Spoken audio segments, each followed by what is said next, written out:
आज चचा गालिब याद आ गए। थोड़ा मुझे शेरो शायरी का शौक है, इसीलिए मैं ये शिवराज सिंह जी के लिए जरूर कहना चाहती हूँ, और आप छापिएगा भी, उन तक ये बात पहुंचनी चाहिए कि हजारों ख्वाहिशें ऐसी कि हर ख्वाहिश पे दम निकले।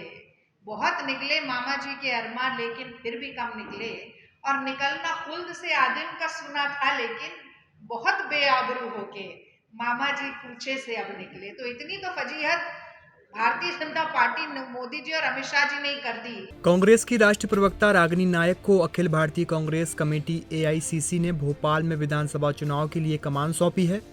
रागिनी ने चुनावी जिम्मेदारी मिलने के बाद भोपाल में प्रदेश कांग्रेस कमेटी के कार्यालय में प्रेस कॉन्फ्रेंस की है।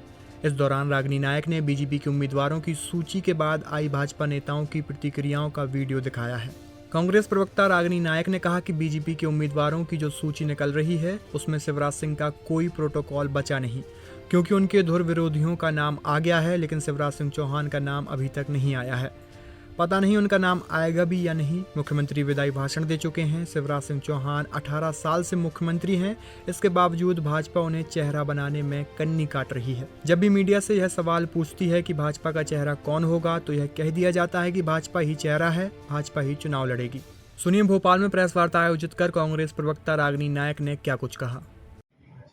तो देखिए, टिकट वितरण में अफरा तफरी है मची, क्योंकि भाजपा के पैरों के नीचे अब सियासी जमीन ही नहीं बची।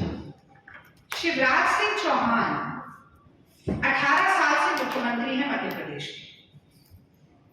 इसके बावजूद भारतीय जनता पार्टी उन्हें चेहरा बनाने से कन्नी काट रही है।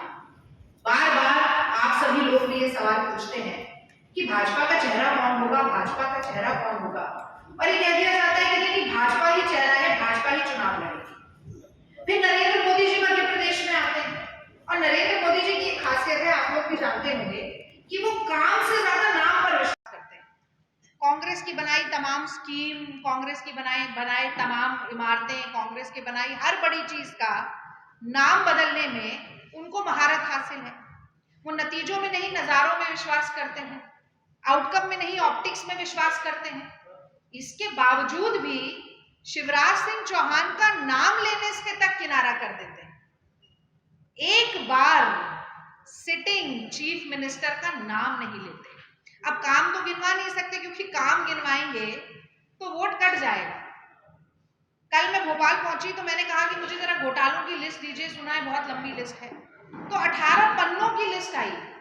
इतने घोटाले हो चुके हैं, 18 साल में 18 पन्ने भर के घोटाले किए, तो काम तो गिनवाए नहीं जा सकते, और नाम मोदी जी ने लिया नहीं। तो एक ऐसा मुख्यमंत्री जिसके ऊपर अपनी ही पार्टी का विश्वास नहीं है, एक ऐसा मुख्यमंत्री जिसका केंद्रीय नेतृत्व उसका नाम लेने से भी बच रहा है, एक ऐसा मुख्यमंत्री जिसका नाम टिकट की 2-3 लिस्ट निकलने के बाद भी सूची में भी नहीं आया, अगर अपनी ही पार्टी विश्वास नहीं कर रही तो प्रदेश की जनता क्या खाक विश्वास करेगी? शिवराज सिंह चौहान से लोग बच क्यों रहे हैं? उनके नाम को आगे क्यों नहीं बढ़ा रहे हैं? उनको विदाई भाषण क्यों देना पड़ा? और भावुक हो गए, आपने देखा अभी विदाई का भाषण दिया अफसरों को। भावुक इसलिए नहीं हो गए कि अफसरों ने बहुत अच्छा काम किया और उनकी पीठ थपथपा रहे थे। भावुक इसलिए हो गए क्योंकि वो जान रहे हैं कि अब इसके बाद अफसरों के साथ मीटिंग करने का मौका उनको मिलेगा नहीं, ये आखिरी मौका है। इसलिए वो अपनी इस लाचारी पर और बेबसी पर भावुक हो रहे हैं। तो आज चचा गालिब याद आ गए। थोड़ा मुझे शेरो शायरी का शौक है, इसीलिए मैं ये शिवराज सिंह जी के लिए जरूर कहना चाहती हूँ, और आप छापिएगा भी, उन तक ये बात पहुंचनी चाहिए कि हजारों ख्वाहिशें ऐसी कि हर ख्वाहिश पे दम निकले। बहुत निकले मामा जी के अरमा, लेकिन फिर भी कम निकले।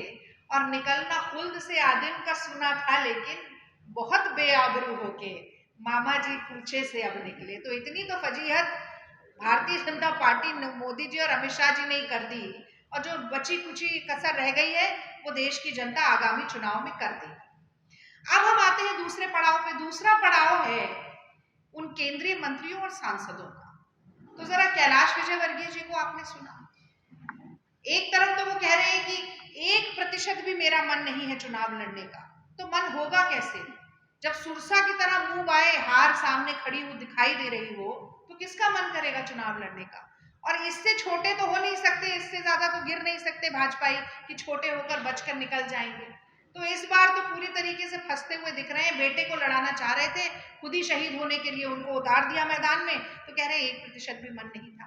तो एक तरफ तो वो हार को स्वीकार रहे हैं और दूसरी तरफ अहंकार दिखा रहे हैं। जिस जनता ने चुन चुन कर आपको केंद्र की राजनीति करने के लिए भेजा, उसके लिए आप कह रहे हैं कि अब मैं हाथ जोड़कर वोट नहीं मांग सकता। आप कह रहे हैं कि मैं तो हेलीकॉप्टर से आता हूं, हाथ हिलाता हूं, भाषण देता हूं, आगे निकल जाता हूं। जन गण मन, देश के लोकतंत्र में, जनतंत्र में सबसे पहले जन आता है, यानी कि देश की जनता, फिर गण आता है, यानी कि तंत्र, सारा महकमा जो उस जनता की भलाई के लिए है, और फिर मन आता है, जो मोदी जी हमेशा मन की बात सबसे पहले करते हैं ना, वो आखिरी में आता है। जन गण मन, तो उस जनता का अपमान करने वाले कैलाश विजयवर्गीय जी को भी मुझे लगता है कि एक जोरदार जवाब मध्य प्रदेश की जनता जरूर देगी। ये भी इतिहास में पहली बार हो रहा है। फग्गन जी को 33 साल बाद चुनाव लड़वाया जा रहा है विधानसभा का। नरेंद्र सिंह तोमर जी तो खुद ही प्रबंधक समिति के संयोजक है, पहली बार हो रहा है कि संयोजक को ही चुनाव लड़ा दिया गया। और प्रहलाद पटेल जी को तो वैसे ही पहली बार चुनाव विधानसभा का लड़ाया जा रहा है। तो ये प्रत्यक्ष प्रमाण है इस बात का कि शिवराज सिंह के नाम पर वोट नहीं मिलेगा। केंद्रीय नेतृत्व को उतारिए, और केंद्रीय नेतृत्व भी ये जान रहा है कि शिवराज सिंह के सरकार के चलते हम चुनाव ही हार जाएंगे, तो वो चुनाव नहीं लड़ना चाहते। तो अजीब सी उलटबाजी है। केंद्रीय नेतृत्व चाहता है कि ये सांसद जाके लड़े, अब सांसद आके लड़ना नहीं चाहते क्योंकि उन्हें लग रहा है ये तो लुटिया डूबी हुई है, हमारा जो वहां पर दुकान चल रही है वो भी बंद हो जाएगी। और अब तीसरा पड़ाव आ जाता है कि जिन लोगों की टिकट काट कर सांसदों को टिकट मिल रही है वो क्या कहते हैं। उनकी बात भी आपने केदारनाथ शुक्ला जी की बात